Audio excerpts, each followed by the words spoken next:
Welcome to another edition of the Postgame Wrap, brought to you by Red Ritter Outfitter, the fans' favorite since 1975. I'm Jared Johnson, and man, it was ugly. Texas Tech fell to Baylor 45-17 Saturday night. It was a night game, blackout game, at the Jones, sold-out game, really packed crowd, and of course Patrick Mahomes was inducted into the Ring of Honor at halftime, and there were several other athletes inducted into the Hall of Fame this weekend.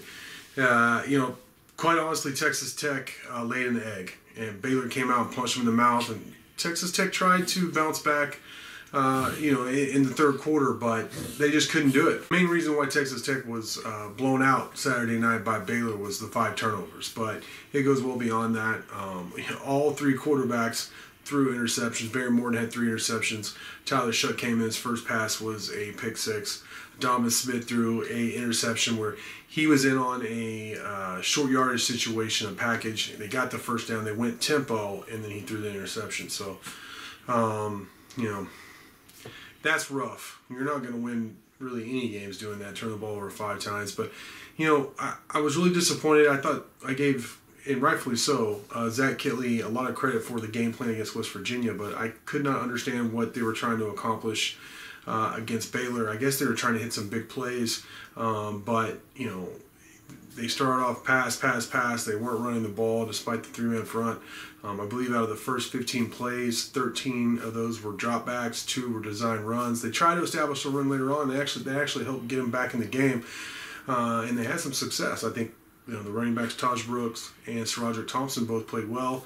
I think the tight ends played well when they went to 11 personnel, 12 personnel. Baylor Cup. Mason Tharp was in there some. Henry Teeter played well. I think he had a touchdown catch. But it was almost too little too late.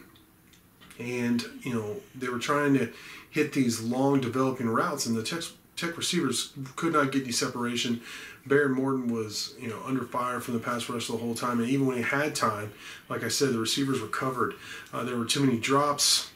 Morton was sacked 6 times. Some of that was the offensive line. Some of that was play calling. Some of that was quarterbacks holding on the ball too long.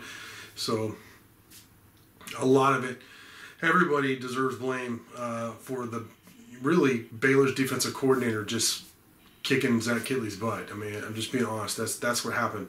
I thought the defense played well early on, kept Texas Tech in the game, but I knew they were on the field too long. Baylor actually averaged under 4 yards per carry, but they stuck with it. They ran the ball over 50-something times, and gained over 200 yards on the ground. They stuck with it, and it wore Texas Tech down. They kept running that toss play that Tech rarely stopped, which really hurt them. So it was a rough night. This was the first real blight of the Joey McGuire era. But you know what? I still think McGuire's a good coach. I still think Barry Morton should be your quarterback. I still think Zach Kittley should be your offensive coordinator. All that. There's going to be some bumps in the road, especially this first season. A lot of these guys thrown together and all that. But it doesn't mean they should not be critiqued. I mean, they should definitely be critiqued for this poor effort. Last week they crushed West Virginia. This week they get crushed by Baylor. Now you got to go to TCU, who's undefeated top 10 team, atop the Big 12 standings. 11 a.m. kickoff Central Time in Fort Worth. I believe it's going to be on Fox. And, everything looks like TCU is going to beat Tech and beat Tech soundly. But, like I always say, college football is a week-to-week proposition.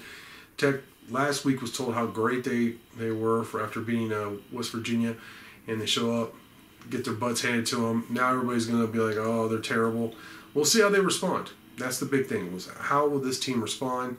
There's still some good pieces on this team.